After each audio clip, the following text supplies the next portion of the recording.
Hello students, first semester DSC স্টুডেন্টদের আজকে আমি যে নতুন টপিকটি নিয়ে আলোচনা করব সেটি হচ্ছে বৈদিক সাহিত্য। টপিকটিতে যাওয়ার আগে তোমাদের একটি গুরুত্বপূর্ণ তথ্য জানিয়ে দিই, সেটি হচ্ছে যে আগামী 20 তারিখের মধ্যে তোমাদের রেজিস্ট্রেশন করতে লাগবে। রাজগঞ্জ কলেজের ওয়েবসাইটে গিয়ে এ ব্যাপারে সমস্ত তথ্য তোমরা জেনে নেবে। এবার হচ্ছে আমি আমার টপিকটিতে আসছি।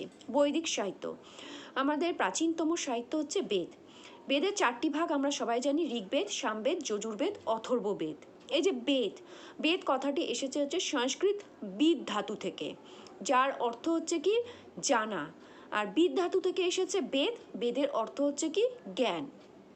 প্রাচীনকালে ঋষি কিংবা ঋষিকারা হচ্ছে এই বেদের রচনা করেছিলেন, কিন্তু পরবর্তীতে কি বলা হচ্ছে যে বেদ হচ্ছে এই ঋষিরা সৃষ্টি করেননি, স্বয়ং ঈশ্বরই হচ্ছেন এই বেদের সৃষ্টিকর্তা।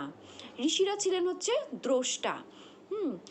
মনু তিনি হচ্ছে বেদকে বলেছেন ধর্মের মূল বলেছেন। হ্যাঁ, যেকে বলা হচ্ছে কি বেদহ খিল ধর্ম মূলম। আবার যাজ্ঞবল্ক্য তিনি বেদকে ধর্মের উৎস বলেছেন। হিন্দুদের পবিত্র গ্রন্থ হচ্ছে আমাদের এই বেদ। তো এই যে বেদ, হ্যাঁ, বেদ হচ্ছে কি প্রথম দিকে লিখিত ছিল না, গুরু মানে মুখে মুখে শুনে এটি প্রচলিত ছিল। গুরুর কাছ থেকে হচ্ছে শিষ্যরা মুখে শুনে সেটিকে মনে রাখতো। সেই জন্য বেদের অপর নাম হচ্ছে কি শ্রুতি। এবার আসলাম হচ্ছে ঋগ্বেদ, সামবেদ, যজুর্বেদ, অথর্ববেদ। এই যে ঋগ্বেদ, প্রাচীনতম সাহিত্য হচ্ছে ঋগ্বেদ, এবং একে বলা হচ্ছে কি আমরা যে বৈদিক যুগ সম্পর্কে পড়বো, হ্যাঁ, সেই বৈদিক যুগের মধ্যে ঋগ বৈদিক যুগকে বলা হচ্ছে পূর্ববর্তী বৈদিক যুগ, যেটি সময়কাল হচ্ছে বলা 1500 খ্রিস্টপূর্বাব্দ থেকে 1000 খ্রিস্টপূর্বাব্দের মধ্যে। পরবর্তীতে যা রয়েছে সামবেদ, যজুর্বেদ, অথর্ববেদ, সেটা হচ্ছে পরবর্তী বৈদিক যুগ। সম্ভবত বলা হচ্ছে যে খ্রিস্টপূর্ব 9ম শতক থেকে খ্রিস্টপূর্ব 8ম কি 7ম শতকের মধ্যে পরবর্তী বৈদিক যুগের সময়সীমা। এবার আসলাম হচ্ছে আমরা ঋগ্বেদে। প্রত্যেকটা বেদে একটু একটু একটু করে আমরা জানবো। ঋগ্বেদ, ঋগ্বেদ হচ্ছে কি যে ঋগ্বেদ অন্যান্য বেদগুলোর মধ্যে হচ্ছে সবচেয়ে প্রাচীনতম। হ্যাঁ, এই ঋগ্বেদে আর্যরা যখন সপ্তসিন্ধু অঞ্চলে বসবাস করে তখন হচ্ছে এই ঋগ্বেদ রচিত হয়েছিল বলে মনে করা হয়। সমগ্র ঋগ্বেদে প্রায় 10,600টির মতো মানে পদ্যময় মন্ত্র রয়েছে, কিংবা ঋক ঋক কিংবা পদ্যময় মন্ত্র রয়েছে। এই কয়েকটা ঋক নিয়ে হচ্ছে কি একটা সূক্ত, কয়েকটা সূক্ত নিয়ে হচ্ছে কি আবার একটা মণ্ডল। তো এরকম বলা হচ্ছে যে ঋগ্বেদে এরকম 1028টি সূক্ত রয়েছে এবং 10টি মণ্ডল রয়েছে। এই ঋগ্বেদের মধ্যে প্রকৃতির সমস্ত বর্ণনা, প্রাকৃতিক বর্ণনা এবং প্রকৃতির বিভিন্ন শক্তিকে উপাসনা করার সমস্ত তথ্যগুলো রয়েছে, মানে ঋগ্বেদে রয়েছে। এরপর আসলাম হচ্ছে আমরা সামবেদ। সামবেদ হচ্ছে কি যজ্ঞের সময় সামগান, গীতের আকারে গান গাওয়া হবে। হ্যাঁ, সেই স্তোত্রগুলো হচ্ছে এখানে রয়েছে সামবেদে। এখানে মূলত বলা হচ্ছে যে সোম দেবতার উদ্দেশ্যে গানগুলো থাকলেও এখানে ইন্দ্র দেবতা রয়েছেন, অগ্নিদেব রয়েছেন, বরুণ রয়েছেন, প্রমুখ দেবতাদের উদ্দেশ্য এখানে সামগান গাওয়া হতো। এরপর হচ্ছে আমাদের যজুর্বেদ।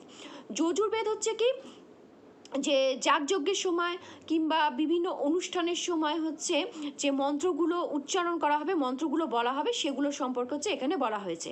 এরপর হচ্ছে অথর্ববেদ। অথর্ববেদে হচ্ছে কি মানে আমাদের এই সৃষ্টির রহস্যগুলো রয়েছে। তারপরে হচ্ছে চিকিৎসাবিদ্যা সম্পর্কে রয়েছে। হ্যাঁ, নানা প্রকার যে ব্যাধিগুলো রয়েছে সে ব্যাধি, ইন্দ্রজাল, এগুলো সম্পর্কে হচ্ছে অথর্ববেদে বলা হয়েছে। এবার যে এর মধ্যে ঋক, সাম, যজুর্বেদ, এই 3টি বেদকে একসাথে বলা হয় ত্রয়ী। এই 3টি বেদকে একসাথে ঋক, সাম, যজু বেদকে বলা হচ্ছে ত্রয়ী। এরপর হচ্ছে এই যে আমরা প্রত্যেকটা বেদ পড়লাম, ঋগ্বেদ, সামবেদ, যজুর্বেদ, অথর্ববেদ, প্রত্যেকটা বেদের আবার এক একটা করে 4টে করে উপভাগ রয়েছে: সংহিতা অংশ, ব্রাহ্মণ অংশ, আরণ্যক অংশ, উপনিষদ অংশ। ঠিক আছে, সংহিতা, ব্রাহ্মণ, আরণ্যক, উপনিষদ। সংহিতা অংশ হচ্ছে কি এটি পদ্যের আকারে লেখা, এবং এখানে দেবতাদের উদ্দেশ্যে নানা রকমের স্তব গান, স্তুতি, এই সমস্ত কিছু এখানে রয়েছে। ব্রাহ্মণ অংশ হচ্ছে কি গদ্যের আকারে লেখা। এখানে যাগযজ্ঞ করার সময় কি কি আমাদের মানে তখন আর্যদের কি কি বিধান মেনে চলতে হবে, সেগুলো হচ্ছে এখানে ব্যাখ্যা করা হয়েছে। আরণ্যক অংশ হচ্ছে কি, যে এই যে আমরা পড়ব যখন যে আর্যদের সমাজে আমাদের চারটি প্রথা রয়েছে, ব্রহ্মচর্য, গাহস্থ, বানপ্রস্থ, সন্ন্যাস। তো এর মধ্যে যে অরণ্যে গিয়ে বানপ্রস্থর সময় হচ্ছে কি অরণ্যে গিয়ে হচ্ছে আর্যদের একটা জীবন পালন করতে হতো। এবার অরণ্যে গিয়ে তারা কি ধরনের জীবনটাকে পালন করবে, তাদের সেখানে পালনীয় কর্তব্যগুলো কি রয়েছে, হ্যাঁ সেগুলোর সম্পর্কে হচ্ছে এই আরণ্যকে বলা হয়েছে। উপনিষদকে কি বলা হচ্ছে? উপনিষদ হচ্ছে এই যে আরণ্যকে যে বিধানটা রয়েছে সেটার সারাংশ নিয়ে হচ্ছে সারাংশকে নিয়ে উপনিষদের দর্শন তত্ত্ব, দার্শনিক দিকটাকে হচ্ছে উপনিষদে ব্যাখ্যা করা হয়েছে। এখানে হচ্ছে কি কর্মফল, জন্মান্তরবাদ, এই সমস্ত কিছু নিয়ে আলোচনা করা হয়েছে। আর সমস্ত কিছু যদি আমরা দেখি, পুরো বেদটাকে যদি দেখি, তাহলে উপনিষদ হচ্ছে কি সবার শেষে কিন্তু রচিত। সেই জন্য উপনিষদকে বলা হয় কি বেদান্ত। বেদের শেষ ভাগে উপনিষদ রচিত হয়েছিল, সেজন্য একে বলা হচ্ছে কি বেদান্ত।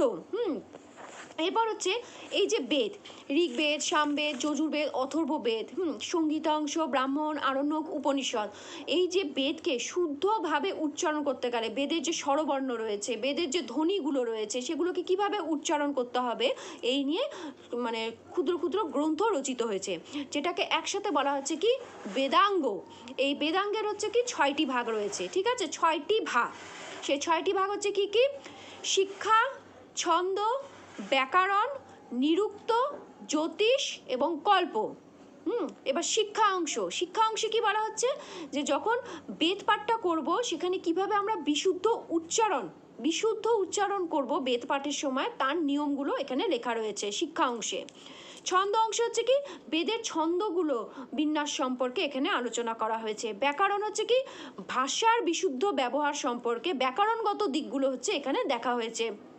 নিরুক্ত হচ্ছে কি কিভাবে মানে আমি বেদগুলোয় যে শব্দগুলোর ব্যাখ্যা কোথা থেকে এসেছে, সে উৎপত্তি ব্যাখ্যাগুলো হচ্ছে নিরুক্ত অংশ রয়েছে। জ্যোতিষ, এখানে আমরা জানি জ্যোতিষ কি গ্রহ নক্ষত্রের অবস্থানগুলো কি ছিল সেই সম্পর্কে হচ্ছে জ্যোতিষ। লাস্ট হচ্ছে কি কল্প, যেখানে হচ্ছে কি আমাদের আর্যদের বৈদিক ধর্মের অনুশাসন, গৃহস্থের কি কি পালনীয় কর্তব্য, সামাজিক কি কি পালনীয় কর্তব্য, এই সমস্ত দিকগুলো হচ্ছে কল্প অংশে আলোচনা করা হয়েছে। তাহলে এই শিক্ষা, ছন্দ, ব্যাকরণ, নিরুক্ত, জ্যোতিষ, কল্প, এগুলোকে বলা হচ্ছে কি বেদাঙ্গ। এগুলো সবই হচ্ছে বেদের এক একটা অঙ্গ। এরপরে হচ্ছে আমরা আসলাম এই যে বেদের যে লাস্ট ভাগ যেটাকে বললাম বেদান্ত উপনিষদ। এই উপনিষদের দার্শনিক তত্ত্বগুলোকে আলোচনা করার জন্য 6টি দর্শনের সৃষ্টি হয়েছিল, যেটাকে বলা হচ্ছে কি স্বরদর্শন। সেই স্বরদর্শন কি কি সাংখ্য দর্শন, যোগ দর্শন, ন্যায় দর্শন, বৈশেষিক দর্শন, পূর্ব মীমাংসা, উত্তর মীমাংসা। যে 6 জন ঋষি এই স্বরদর্শন রচনা করেছিলেন তারা হচ্ছেন কারা? কপিল মুনি সাংখ্য দর্শন, পতঞ্জলি যোগ দর্শন, গৌতম ন্যায়শাস্ত্র, কনাদ বৈশেষিক দর্শন, জৈমিনী পূর্ব মীমাংসা এবং বেদব্যাস হচ্ছে উত্তর মীমাংসা।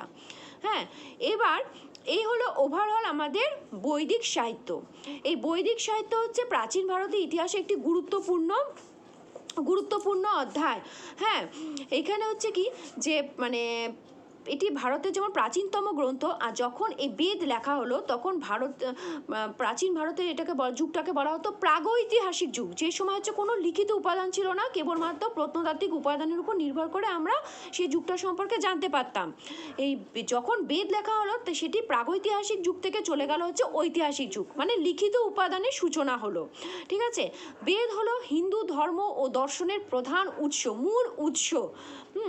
এছাড়া হচ্ছে এখানে হিন্দুদের নানা ধরনের ধর্মীয় ক্রিয়াকলাপ, অনুষ্ঠান, জন্ম, মৃত্যু, উপনয়ন, বিবাহ যাবতীয় সম্পর্কে এখানে আলোচনা করা হয়েছে এবং মানে বিধিবিধানগুলো এখান থেকে জানা যাচ্ছে। তো এই হলো হচ্ছে আমাদের বৈদিক সাহিত্য। ওকে, আজকে এই টপিকটি এখানেই সমাপ্ত হলো।